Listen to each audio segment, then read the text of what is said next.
사도행전 1장 1절부터 8절까지의 말씀 같이 나누겠습니다. 사도행전 1장 1절부터 8절까지의 말씀입니다.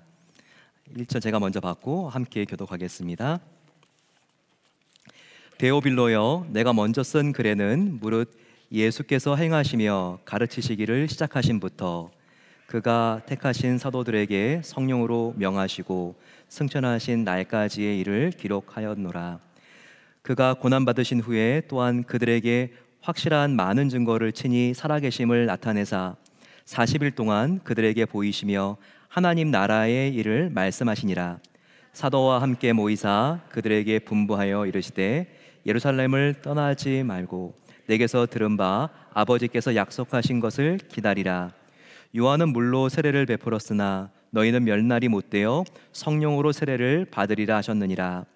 그들이 모였을 때 예수께 여쭈어 이르되 주께서 이스라엘 나라를 회복하심이 이때니까니 이르시되 때와 시기는 아버지께서 자기의 권한에 두셨으니 너희가 알 바 아니요 오직 성령이 너희에게 임하시면 너희가 권능을 받고 예루살렘과 온 유대와 사마리아와 땅끝까지 이르러 내 증인이 되리라 하시니라. 아멘.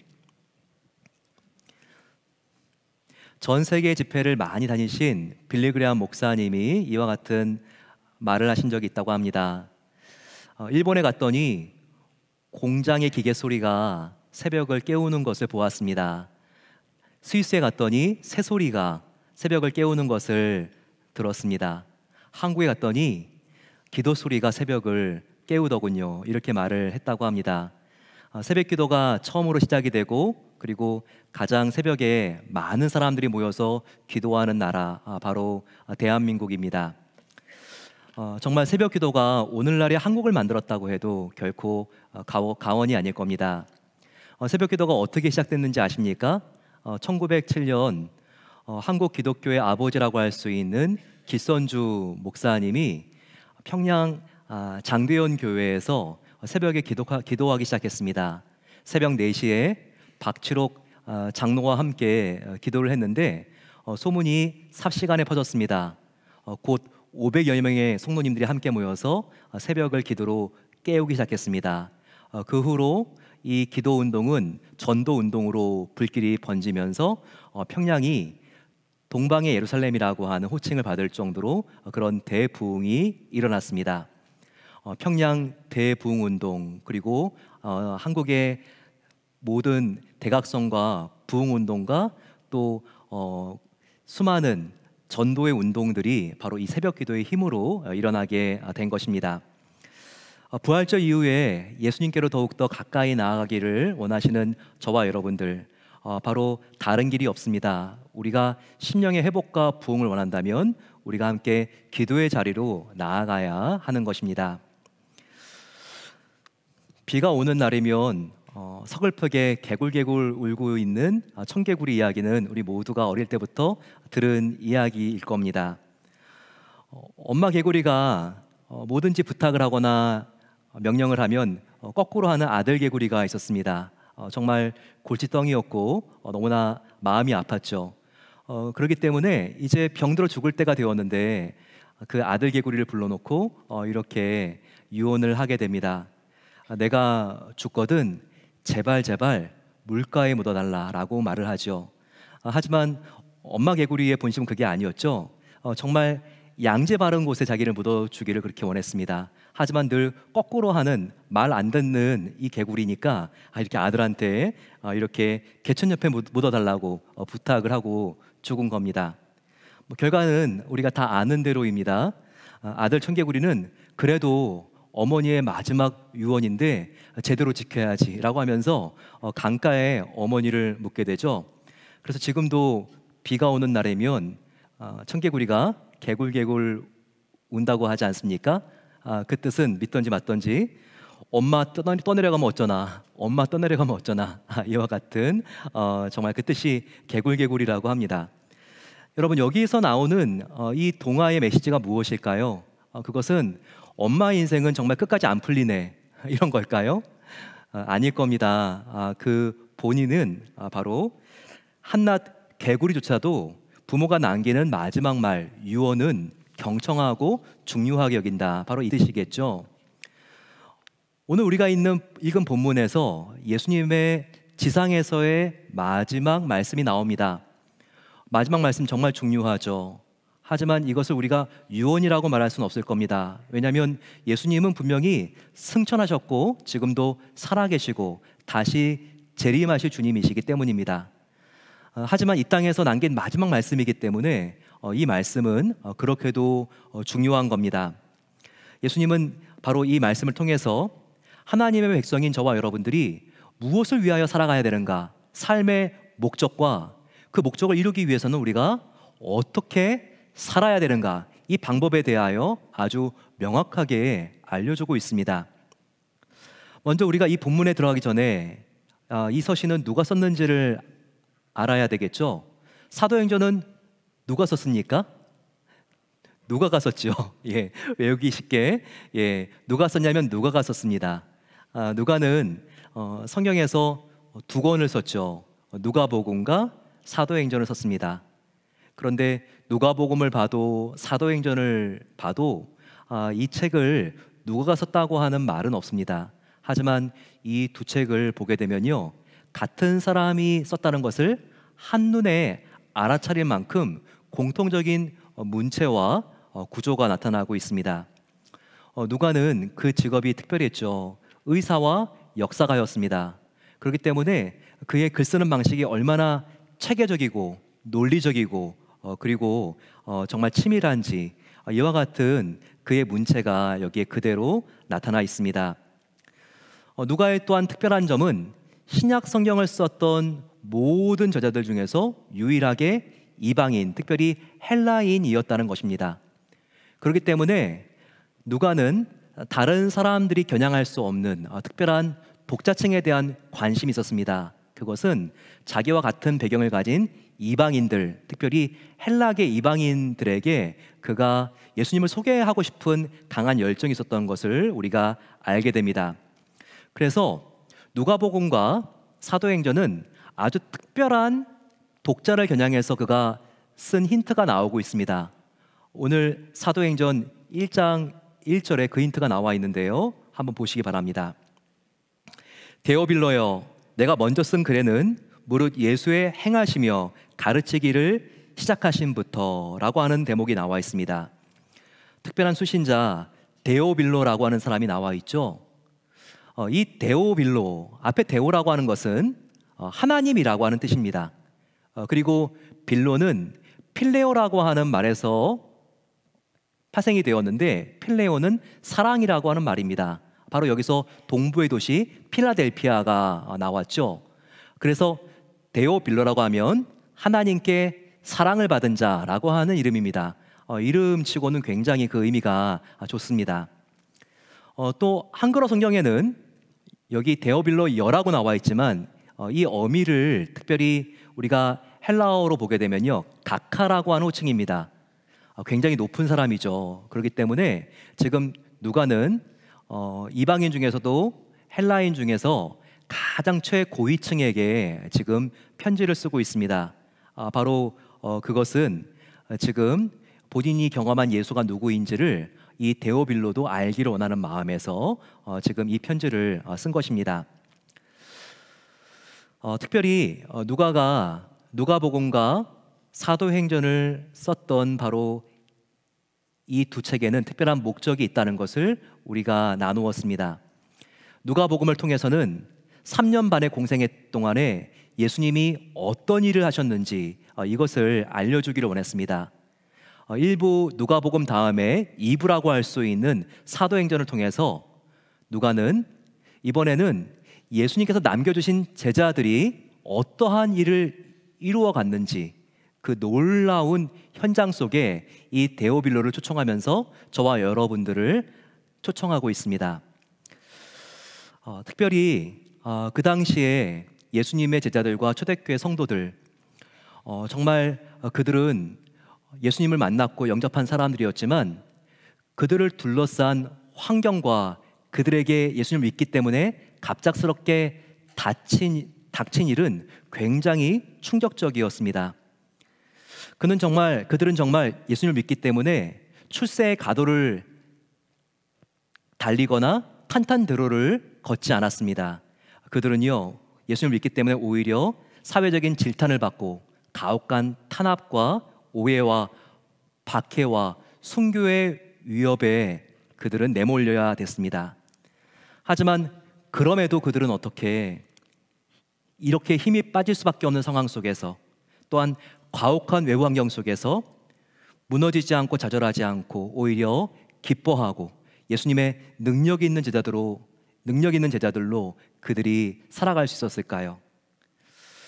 그 비결이 이 사도행전에 나와 있는 것입니다. 저와 여러분들의 요즘의 삶의 모습은 어떻습니까? 세상은 정말 빛의 속도로 발전하고 있고 삶이 편리해지고 있지만 미래가 너무나 불확실하고 두려움과 우울감에 마음이 지치고 힘들지는 않으신가요? 한 신빙성 있는 조사 기관에 따르면 지난 5년 사이에 이민 사이의 우울증이 무려 15%나 증가했다고 합니다. 수면 장애로 힘들어하고 어려워하는 이민자들은 56%가 넘는다고 합니다. 요즘은 정말 총과 포로 전쟁하는 게 아니죠. 실수로 단추 한 번만 잘못 눌러도 핵미사일이 발사되어서 전 세계가 공멸할 수 있습니다. 또한 이 사회는 어떻습니까? 산업화 그리고 정보화 사회를 거쳐서 몇 년 전부터는 AI 인공지능 시대가 되면서 회사들마다 반도체 전쟁이 일어나고 있습니다. 정말 내가 다음 달 레이오프 대상자가 되진 않을까? 이번 건강 진단에 어떤 적신호가 뜨지는 않을까? 인플레이션으로 식자재와 가스값이 이렇게 올라가는데 나의 매상은 연말에도 지켜질 수가 있을까? 이런 긴장 상태 너무나 우리의 숨통을 조여오는 것 같습니다. 이런 불확실함 속에서 점점 불안과 걱정은 더욱더 커져가는 것입니다. 물론 우리들에게는 초대교회 성도들이 당했던 물리적인 박해, 두들겨 맞고 고문당하고 감옥에 쳐넣어지고 생명의 위협을 받는 그와 같은 박해는 이 미국 사회에는 없습니다. 하지만 오늘날 우리가 당하는 고난도 초대교회 성도와 비교했을 때 결코 만만하지 않을 수가 있다는 겁니다. 사람들이 왜 삶을 포기할까요? 사막을 횡단할 때 포기하는 이유는 강한 모래바람 때문이 아닙니다. 오히려 신발 안에 들어가서 빠져나오지 않고 나를 계속해서 괴롭히는 까칠까칠하고 나를 성가시게 하는 바로 그 작은 모래알 하나가 사막 횡단을 포기하게 만들 수가 있다는 겁니다. 뭔가 큰 문제는 아니라 할지라도 나를 계속해서 짜증나게 하는 바로 그 사람, 한 사람, 죄책감을 주고 나를 끊임없는 좌절감으로 빠뜨리는 꿈과 희망을 좀먹는 변하지 않는 바로 그 상황 때문에 모든 것을 포기하고 싶은 마음이 드는 것입니다. 그래서 자녀가 어떻게 될지 모르는 불안감, 흔들릴 수 있는 직장과 비즈니스에 의한 불확실성, 진척이 없는 것 같은 영주권 수속과 같은 신분의 문제, 떨어지지 않는 당뇨와 혈압의 수치, 정말 복도에서 마주치기도 싫은 바로 그 사람 때문에 우리가 마음이 힘들어지는 것은 결코 엄살이 아니라는 겁니다. 고통이 느껴지는 것은 철저히 주관적인 일이죠. 남들에게는 별게 아닌 일이 나에게는 정말 큰 일처럼 느껴질 수가 있습니다. 따라서 생명과 죽음 문제가 오가고 있는 초대교회 성도들이 당한 육체적인 엄청난 고난뿐만 아니라 현대 성도들이 경험하고 있는 내면적인 마음의 고난도 우리의 삶을 포기하게 할 만큼 충분히 심각하고 위협적이고 파괴적일 수 있다는 겁니다. 그래서 근심 걱정 때문에 잠이 오지 않고 밥이 넘어가지 않고 기도할 힘도 떨어져서 바닥난 상태로 우리의 내면이 탈진한 상태가 될 수 있다는 것이죠. 그렇다면 어떻게 이렇게 상하고 지친 나의 마음을 회복시킬 수가 있을까요? 그 방법이 무엇일까요? 오늘 본문은 바로 그 방법이 성령 충만인 것을 알려주고 있습니다. 성령 충만만이 길인 것을 오늘 이 말씀이 우리에게 도전하고 있습니다.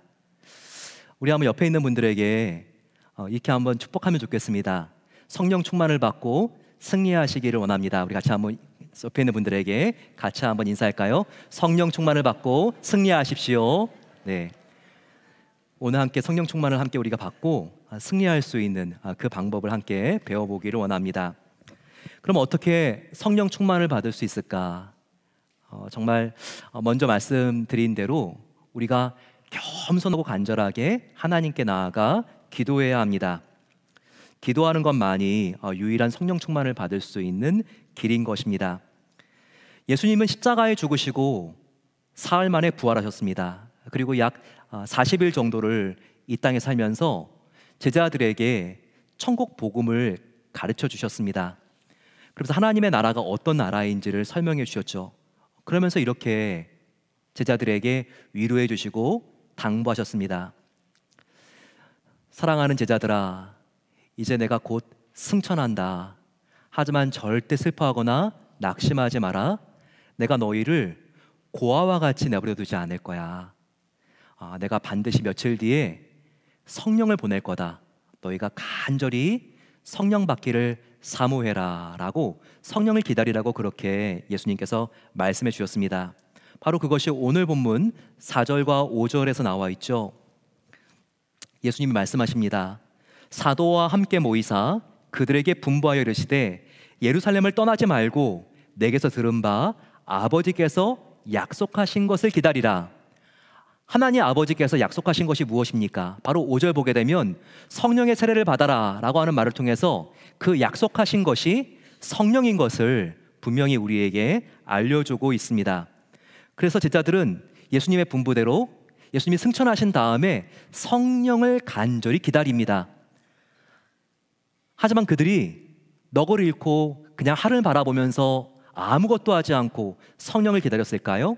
아니에요. 그들이 어떻게 성령을 사모하고 기다립니까? 바로 기도하면서 그들은 성령을 기다립니다. 어떻게 그들이 성령을 기다린다고요? 기도하면서.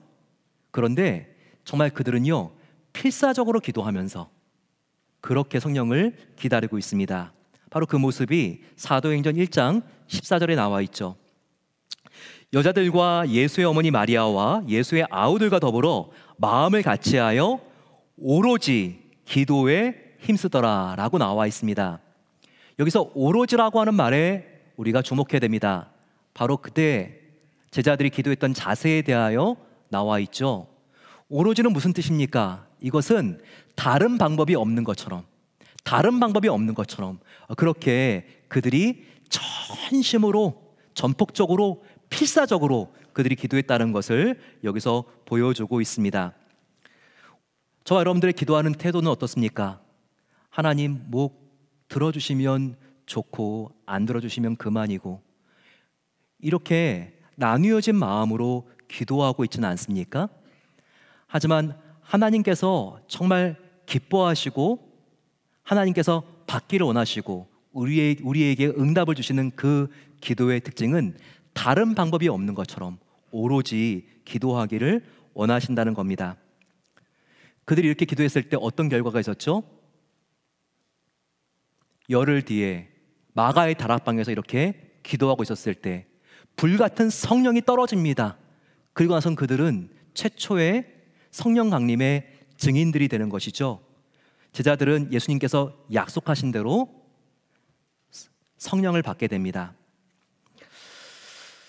저와 여러분들이 꼭 기억해야 될 게 있습니다. 힘들고 어려울 때 정말 이 고난이 이해가 되지 않을 때라도 꼭 이것은 기억하셔야 됩니다. 그것은 우리가 하나님의 뜻대로 예수님의 이름으로 기도하는 것은 반드시 응답되는 것을 우리가 믿어야 합니다. 저를 한번 따라해 주시면 감사하겠습니다. 우리가 하나님의 뜻대로 예수님의 이름으로 기도하는 것은 반드시 선한 응답이 있습니다. 반드시 선한 응답이 있습니다. 우리가 이것을 꼭 기억해야 합니다. 비록 보이지 않아도 우리가 기도하면 하나님은 일하고 계십니다. 5만 번 기도 응답을 받은 사람 조지 뮬러가 있습니다. 조지 뮬러 목사님은 영국 브리스톨 지역에서 애슐리 도운 고아원을 운영했던 분이죠. 그가 돌봐주었던 고아들의 숫자가 만 24명이 넘습니다. 또한 117개의 학교를 만들고 10여만 명의 학생들에게 복음을 전했던 그런 너무나 신실한 목사님이었죠.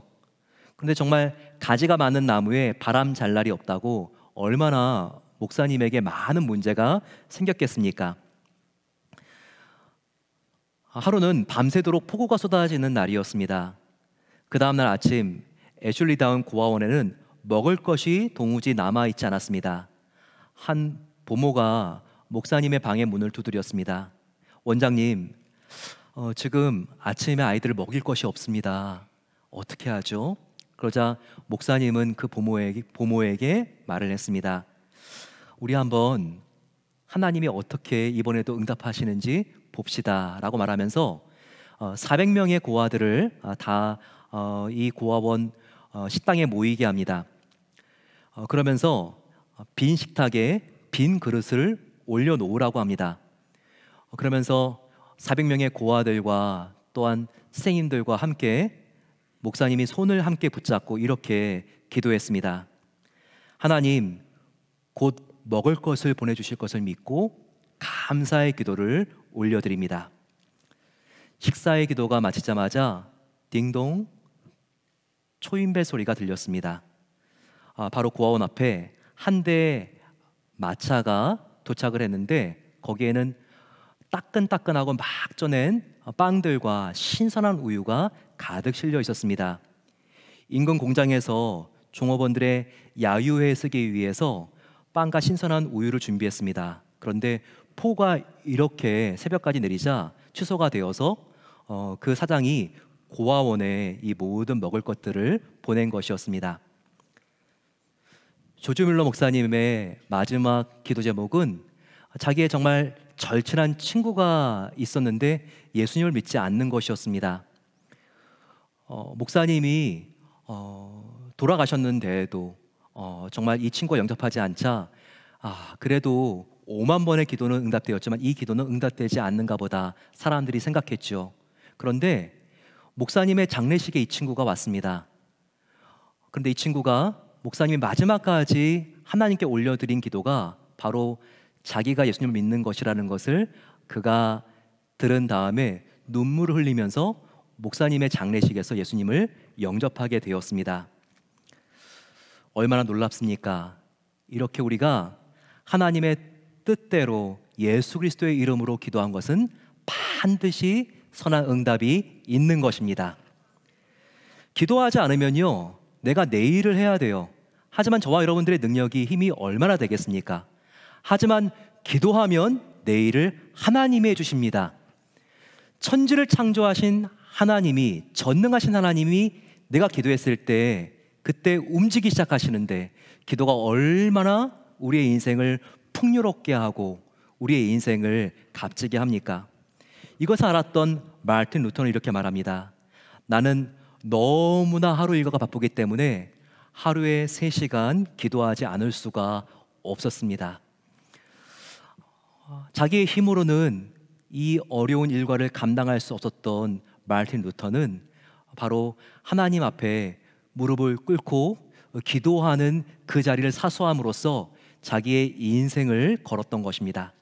저와 여러분들 더욱더 바쁠수록 기도의 무릎을 꿇게 되시고 그 능력으로 승리하게 되시기를 축원합니다.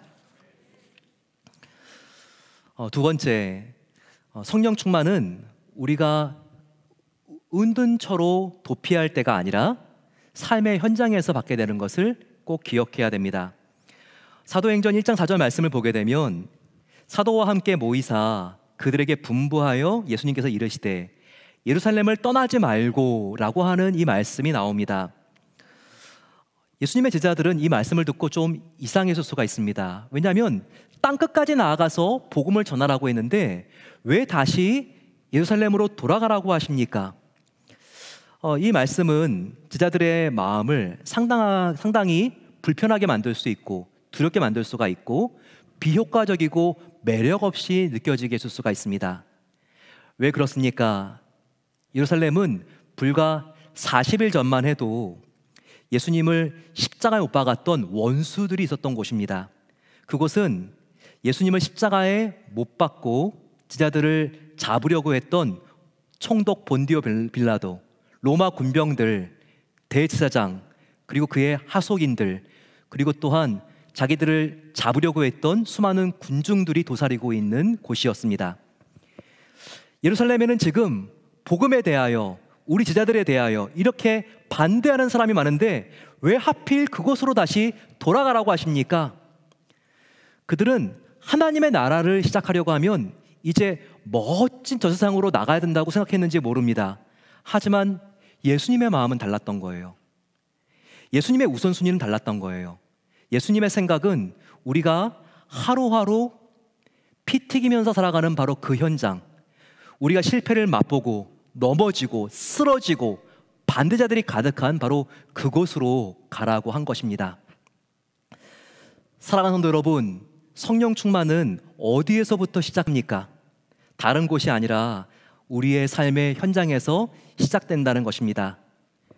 역설적이지만 나를 싫어하는, 인정해주지 않는 가족들이 있는 곳, 나를 반대하는 동료가 있는 곳, 내가 싫어하는 매니저와 직장 상사가 있는 곳, 거기서 내가 찢어지고 미랄같이 썩어질 때, 거기서 내 힘으로는 안 되니까 하나님 제발 도와주세요 부르짖을 때, 바로 비로소 그때 성령 충만이 우리에게 임하고 주님의 통치와 하나님의 나라가 임하는 놀라운 신비가 있다는 것입니다.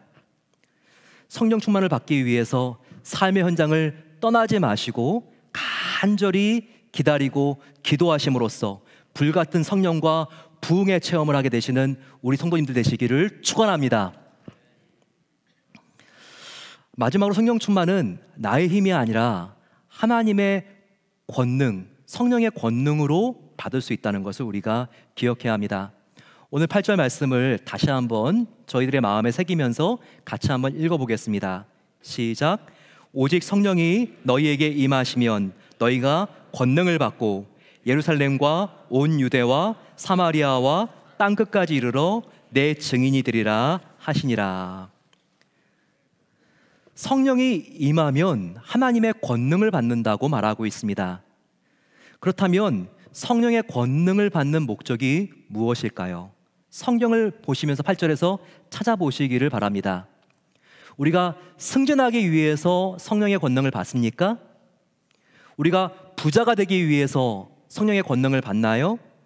자식을 출세시키고 명문대학에 진학시키기 위해서 성령의 권능을 받습니까? 건강하고 무병장수하기 위해서 성령의 권능을 받습니까? 아니요, 아니요. 분명히 예수님께서 말씀하십니다. 바로 나의 증인, 예수의 증인이 되게 하기 위해서 성령의 권능을 우리에게 주신다고 분명히 명시하셨습니다. 이 말을 바꿔 말한다면 우리가 이제부터 예수님의 증인, 복음의 증인이 되기로 우리가 작정하고 헌신할 때 이 세상에서 가장 강력한 힘의 원천인 성령님이 우리에게 플러그인, 연결된다는 것입니다. 그러면 성령님으로부터 권능, 하늘의 에너지를 받게 되고 이 세상의 모든 문제가 또한 그 하나님의 권능을 받게 되면 이 세상의 모든 문제와 나의 연약함과 한계를 우리가 뛰어넘을 수 있고 극복할 수 있는 힘이 생긴다. 바로 이것이 예수님이 우리에게 주신 약속의 말씀인 것입니다. 사랑하는 성도 여러분, 지금 너무 지쳐 있습니까? 앞으로 내년이 아니라 다음 달 일어날 일도 내가 도무지 알 수가 없어가지고 너무나 마음이 불안하십니까? 아니면 남들보다 내가 더 많이 갖춰놓은 것 같은데 그럼에도 나의 삶이 너무나 허망하고 무의미하게 느껴지진 않으십니까? 바로 이와 같은 깊은 늪에서, 어둠에서 회복될 수 있는 길이 있습니다. 바로 그것은 저와 여러분들이 예수님과의 첫사랑을 회복하는 것입니다. 그리고 주님의 십자가 앞에 우리가 나아가서 그분이 나를 얼마나 사랑하셨는지, 십자가에서 정말 그 피 한 방울까지 아깝지 않게 흘리시면서 저와 여러분들을 얼마나 사랑하셨는지 우리가 분명히 바라보는 것입니다. 하지만 여기서 그쳐서는 안 돼요. 우리가 회복되기 위해서는 반드시 첫사랑의 회복과 십자가 앞에서의 섬과 성령 충만을 사모하셔야 된다는 겁니다. 하나님, 제 힘으로는 살 수 없고 버틸 수 없고 너무나 불안합니다. 하지만 주님, 내가 정말 첫사랑 십자가의 사랑을 회복하기를 소망하오니 내가 교회와 이 세상에서 하나님의 증인된 삶을 살아갈 수 있도록 성령 충만을 나에게 부어주시옵소서 기도할 때 하나님은 이 세상을 이길 수 있는 놀라운 하나님의 권능을 주신다는 것입니다. 여러분, 우리가 하나님께 기도할 때 성령이 우리 안에 충만해지면 우리에게 주신다고 하는 그 권능은 무엇입니까? 권능의 정체가 무엇일까요?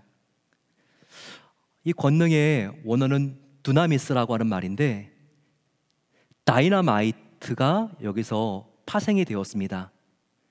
인간이 할 수 없는 것을 이루어내는 폭탄이죠. 폭약입니다. 다이너마이트로 어떤 일이 생깁니까? 산이 무너집니다. 바위가 터지고 부서집니다. 막힌 굴이 뚫어지면서 터널을 낼 수 있는 돌파의 힘이 있습니다. 저 여러분들이 간절히 기도하며 성령 충만을 사모할 때 하나님께서 이와 같은 다이너마이트와 비교할 수 없는 놀라운 권능을 우리의 심령과 삶 가운데 부어주시기를 간절히 축원합니다. 그럴 때 나의 건강에 어려움이 있고 우리의 삶에 앞날이 보이지 않고 어려운 순간이라 할지라도 하나님의 이 권능으로 돌파가 일어나고 승리할 수 있는 그 은혜가 함께 하시기를 간절히 축원합니다. 우리의 마음이 무기력과 우울감과 슬픔과 허무감이 쏟아진다 할지라도 하나님의 권능이 함께 하시면 우리는 이길 수 있습니다. 죽을 것 같은 내 마음이라 할지라도 다시 살아날 수 있습니다. 바로 성령 충만의 소망이 있는 것입니다.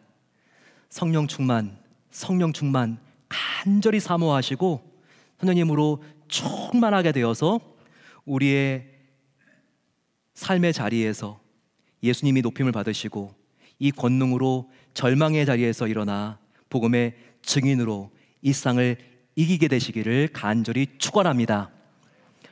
이 시간